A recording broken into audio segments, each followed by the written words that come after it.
હમણે આપણી મમતા બેનર્જી કહી છે બા દીકરી શું બોલી ખબર ન પડી અંબા અંબા ખંબા ખંબા દંબા તંબા બંબા બંબા કરી વહી છે બોલો મંગળમાંથી આવું છે આપણે બે ગુજરાતી આવ્યા બંગાળમાં બંબા બંધ થઈ ગયા હે દુખની વાત છે પણ કરવી પડશે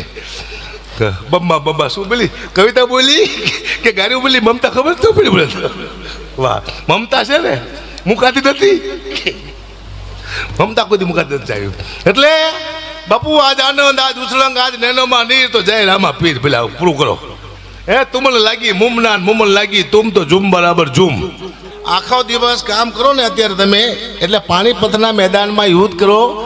અને તમે ઘરે અત્યારે 50,000 રૂપિયા લાવીને આપો બે હરખું છે અત્યારે યુદ્ધ કરવાની જવું નથી ખાલી તમે ઘરે 50,000 રૂપિયા આપો વાર્તા પૂરી કોઈ યુદ્ધ બુદ્ધ કરવા જવું નથી કારણ કે માણસ કંટાળી ગયો છે આખો દિવસ કામ કર્યા પછી માણસ ભયાનક કંટાળ્યો છે મારો અનુભવ કહું તમને સૌથી વધુ આ દુનિયામાં કંટાળ્યો તો એક પુરુષ કંટાળ્યો છે ભલે અત્યારે બેઠા હોય બધા શાંતિથી પણ શાંતિથી બેઠા અંદર ઉદ્વેગ ચાલી જાય બધાને કંઈક ને કંઈક ચિંતા લઈને બધા બેઠા એમાં કંઈક મુસીબત છે કંઈક કામ બાકી છે કંઈક ને કંઈક કોઈ ભય કોઈ ડર કોઈ સારું કામ કરવાની કેવું ના હરેક અંદર કંઈક ને કંઈક તકલીફમાં છે માણસ આ બેઠા બધા હું ખુદ આવી ગયો હું ભયાનક તકલીફમાં છું બે દીથી મને ખબર છે માણસો તકલીફમાં છે આખો દિવસ એક પતિ કામ કરે છે આખો દિવસ પોતાની પત્નીને ખબર નથી કે મારા ધણી માથે કેટલું દેણું છે કોઈને ગાયું દીધી છે કોઈને માર્યું છે કોઈને વ્યાજમાં પૈસા માગતું છે પોતાની પત્નીને ખબર નથી મારા ધણી માથે શું તકલીફ છે જેવો બિચારો નોકરીથી આવે છે ઘરમાં ટિફિન મૂકીને તરત પત્ની રાડ્યું પાડે છે હે ગેસના બાટલા વયા ગયા છે છોકરાની ફી ભરવાની છે મામાના ઘરે જવાનું છે હાડીઓ લાવવાની છે પતિનો મગજ બંધ થઈ જાય છે હું તો બધી પત્નીને કહું છું કે પતિ નોકરીથી આવે સીધી રાડ્યું નહીં પાડવાની આવે એટલું શું કહેવાનું કે પધારો બેસો પાણી આપવાનું પછી પૂછવાનું તમને કોઈ માર્યા જ નથી ને કે ના તો ખાંડ લાવવાની છે મારા કલેજા પતિ રાજી થાય છે બિચારો ભયાનક દુઃખમાં જીવી રહ્યો છે એક પુરુષ મને ખબર પડી જાય છે હું ખુદ જીવી રહ્યો છું હા જો આ પરસેવો આમ તો વળે છે દુઃખનો હા મને હમણાં ડૉક્ટરે કીધું વૈદ્ય બાપુ કે તમને લીવરમાં હોજો છે મેં તો લીવરમાં હોજો અને જમીનમાં બોજો અરે કેને ન રહેવા દે જમીનમાં બોજો કરો તો સરકાશી થઈ જાય મને ખબર પડી જશે અહીંયા લડાઈઓ ચાલે છે કામ અને ક્રોધની ને લડાવે છે મમતા અને મોહ આ મારો દીકરો છે આ મારો બાપ છે આ મારા મામા છે આ મારા ભાઈ છે આ મારી બેન છે આ મારા કાકા છે કોઈ કાકા છે જ નહીં મારા દીકરા દુનિયામાં બધા પાકા જ છે ખોટી વાત છે હું સીધું નથી બોલતો તમને પ્રૂફ આપું હમણાં રજા 10 મિનિટ પહેલા વાંચ્યું કાકાએ 3 ને મારી લેખા પોતાના ભત્રીજાને પોતાની ભત્રીજીને પોતાની ભાભીને ઠપકારી દે બોલો હમણાં જ 10 મિનિટ પહેલા વાંચ્યું પેપરમાં કોઈ આપણું છે જ નહીં જય સીતારામ કારણ કે મને અનુભવ છે હું જોતો આવું છું સમય આવે ને તમારો ખરાબ ઈટાણે ઉભો રહે તમારો ભાઈ ઈટાણે ઉભો રહે તમારો બાપ એ સમય ઉભો રહે તમારો કાકો એ સમય ઉભો રહે તમારો મિત્ર કારણ કે એક નાનો એવો કોરોનો આવ્યો ને ત્યારે મને ખબર પડી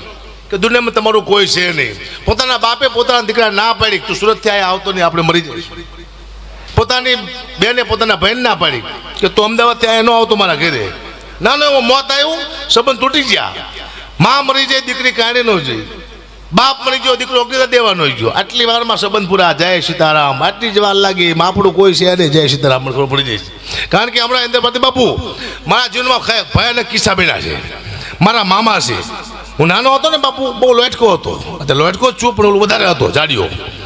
તો મારા મામા મને કહેતા આવ ઝાંખી આવ મારો ઝાંખી આવ્યો એટલું રાજી થતો હમણાં 100 મહિના પહેલા ગયો ને તોય મામાએ કીધું કે આવ ઝાંખી આવ મારો ઝાંખી આવ્યો 15 દી પહેલા મેં વાંચ્યું ઝાંખી એટલે રાક્ષસ થાય બોલો મારા મામા મને સીધા 52 રાક્ષસ કહેતા હતા દુઃખની વાત છે પણ કરવી પડશે આ દુનિયામાં આનંદ કરો બાકી કહી છે મારા ઘણા જોક્સ કહેવા છે ઘણી વાતો કરી છે પણ ટાઈમનો અભાવ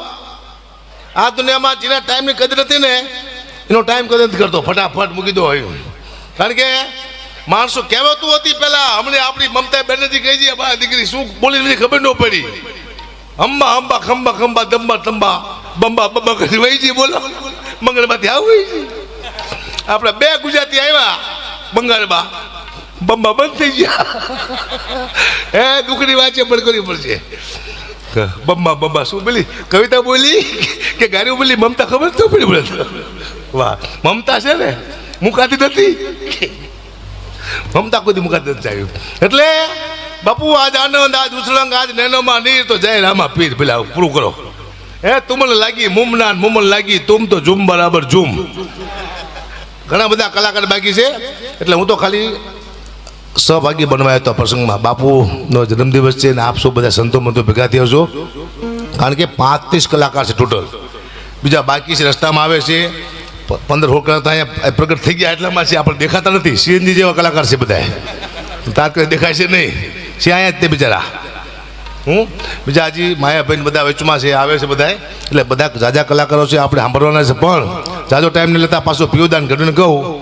કે જોરદાર તાને કરતો હતો પીયુદાન ઘડવીને જાઓ બપૈયા પીયું મત બોલ જાઓ અને કલાકારનો આજે અહીંયા રાફડો ફાટ્યો છે ઘણા બધા કલાકારો છે પાળિયાદથી અમારા બાપુ વધાર્યા છે મામા અમારા અને કલાકાર જાજા છે આજ એટલે હું ખાલી 3 મિનિટ બોલીશ મને ખબર છે બધીને 4 મિનિટ 4 બહુ થઈ જાય કારણ કે જાજા કલાકારોએ જાજુ નહીં બોલવાનું મને ખબર પડી જશે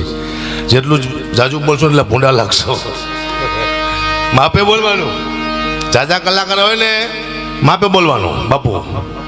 હું એટલે 2 મિનિટની કવિતા પૂરી કરું અને ફટાફટ એમાં બધું હાસ્ય કરું વાર્તા થાય પૂરી જાય સીતારામ બહુ સારી એવી કવિતા દાન અલગાણીની કૃષ્ણ પરમાત્મા કાળિયો ઠાકર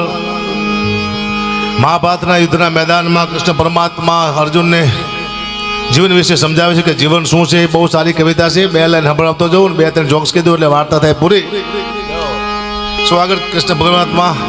અર્જુનને સમજાવે છે જીવન શું છે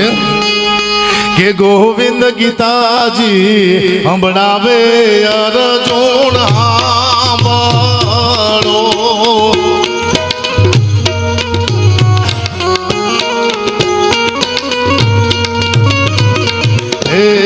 ગોવિંદ ગીતાજી સંભળાવે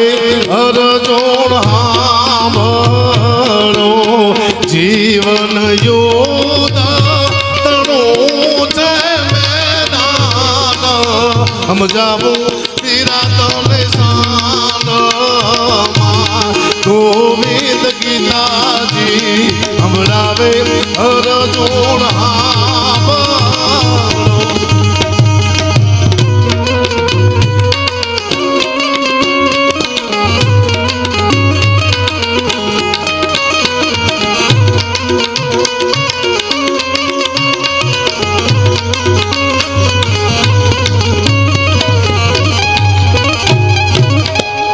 ગોવિંદ ગીતાજી સંભળાવે અર્જુન સાંભળો આ જીવન યુદ્ધ તણું છે મેદાન